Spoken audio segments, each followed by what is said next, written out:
As the theme park season comes to an end, I have decided to do something that I haven't done before on this channel. I have compiled a list of 10 roller coasters, as well as 2 honorable mentions that I would like to ride at some point in my life. After I talk about each of them, I'll give a probability score of me riding them in the near to far future. Please note that this list is not really in any particular order, although I have tried my best to order them based on how excited I am for each one. With all that out of the way, let's dive straight into it. Here we have our first of 2 honorable mentions. Ride to Happiness at Plopsaland des Pans in Belgium. Now, this one, along with the other honorable mention, might seem a little crazy to not include in the main list, but let me explain. The reason that this is not in the main list is due to the fact that I'm not the biggest fan of spinning rides in general. I usually hate spinning flat rides, with the exception of Screamweaver at Carowinds, rest in peace. And all the spinning coasters I've done were not very good in my opinion. Now, to be fair, I have not done a Mack Extreme Spinner, and those ones might not make me as nauseous, but I guess we'll just have to see if and when I ride it. That's a very big if, because I can't see myself going to Belgium for at least 10 years. But I guess we'll see what happens. Our second honorable mention is Ejinika at Fuji-Q Highland in Japan. This coaster looks very intense and fun. However, due to my extreme distaste for the 4D free spins such as Tumbili, I'm not sure I'll really like it if I ever get a chance to do it. I didn't get the chance to do X2 when I was in California, so I don't know how that compares to this either. And hey, maybe I'm wrong, this will become my number one whenever I get the chance to do it. But who knows at this point. Now, let's get into the top 10. Here we go. At number 10 is Phantom's Revenge at Kennywood in Pittsburgh, Pennsylvania.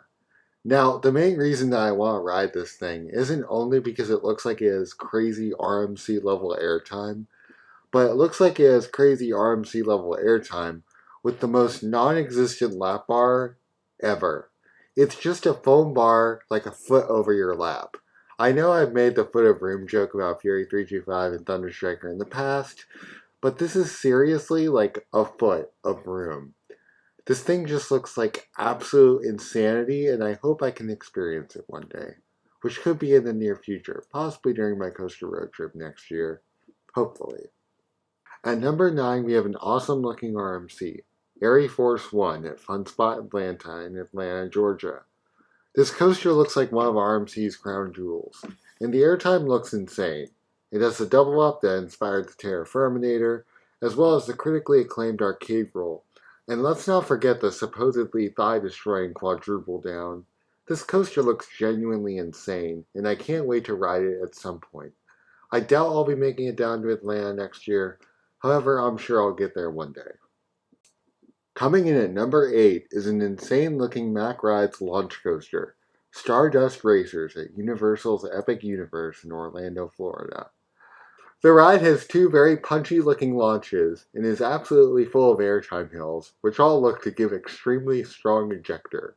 The celestial spin element frankly looks like one of the craziest inversions ever made on a coaster, with the trains spinning upside down all around each other. And overall, even though I probably won't ride this for at least a while, like since I'm not planning any Universal trips in the near future, this ride still looks very fun, and I'll probably get to it one day, in the far future I would assume. At number 7 is a classic wooden coaster, which you guys might think I'm insane for putting over Stardust Racers. It is the Beast at Kings Island in Mason, Ohio. Now, if you know me, you'll know that I'm a big fan of old classic coasters.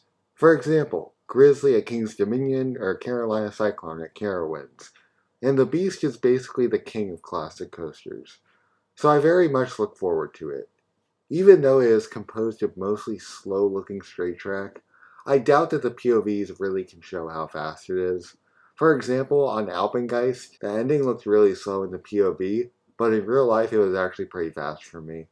The final helix in particular looks absolutely insane, and yes, I do know about the critically acclaimed night rides, and if and when I ever get to ride this, I will make sure to try it at night. Coming in at number 6 is the only coaster on this top 10 list, excluding the honorable mentions, that is outside the United States. Hyperia at Thorpe Park in Chertsey, England. This is another Mack Rides coaster, and I promise this isn't on the list because it was a major marketing point for Planet Coaster 2. The drop alone looks like it could be one of the best first drops ever, and while it may look short, it still looks like an extremely fun ride with lots of hang time and air time. As a full disclaimer, I highly doubt I'll get to this ride in the near future, but I'm sure I will at some point in my life. Now, let's move on to the top 5. At number 5 is a coaster that looks like a mix of Grizzly and the Beast. Voyage at Holiday World in Santa Claus, Indiana. This thing basically looks like it has everything you could want in a wooden coaster. A big first drop, massive towering hills, and fast-paced intense turns. I especially love how this thing only has the regular PTC lap bars with how big it is. The drop on Grizzly already feels insane with this type of lap bar. And this thing is nearly twice the height and twice the length. I've also heard that, like the Beast, this thing is an insane night ride. I'm not sure whether I'll get on this thing, but assuming I go to Kings Island this year, it's actually only 3 hours away from that park, so we'll just have to wait and see. At number 4 is Sky Rush, an Intamin wing hypercoaster at Hershey Park in Hershey, Pennsylvania. This thing basically looks like Pantherian with better reliability, better restraints, and a better drop. It apparently has a track kink in the drop that launches you out of your seat, which looks like it could take the cake as the best drop I've ever done. This ride also has a lot of ejector hills, and it does have one snap that looks an awful lot like Pantherian's. There is a chance that I can get on this next summer, as we have debated in the past whether or not to include Hershey in our hypothetical coaster road trip, but at this point we're honestly not sure. At number 3 is Millennium Force at Cedar Point in Sandusky, Ohio. Now, I only picked 2 Cedar Point coasters for this list, and you may be able to guess which the other one is, but anyway, you may be wondering why this ride is on my bucket list instead of, let's say, Maverick or Top Thrill 2 or even Magnum. But it's mainly because this was the one coaster that I really, really, really wanted to get on as a kid, like before I was an enthusiast. From what I remember, I think it was Father's Day 2019 when I gave my dad this book called American Coasters by Thomas Crimes. I'm sure you've probably heard of it, but if you haven't, it's basically this book with a bunch of coaster pictures, and it has all the stats and a short description of each coaster. I remember opening up the book and going to a random page, and there it was, Millennium Force.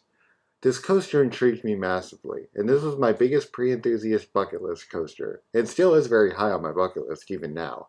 As much as enthusiasts like to dunk on this ride, I frankly don't see what the problem is.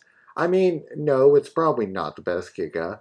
Yes, it does do a lot of turning, but overall it still looks like a really good ride with a great first drop, and I can't wait to possibly, hopefully get on it next summer. Coming in at number 2 is Velocicoaster, the critically acclaimed Intamin launch coaster at Universal's Islands of Adventure in Orlando, Florida.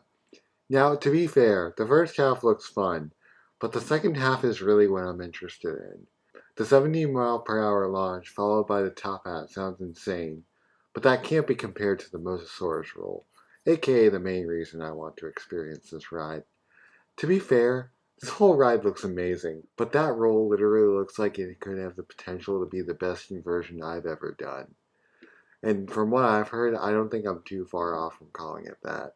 As I said with Stardust, I'm not planning any trips to Universal right now, but overall, Velocicoaster looks like an absolutely awesome ride.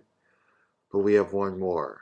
My number 1 bucket list coaster, and what could be my number 1 overall coaster, is Steel Vengeance at Cedar Point.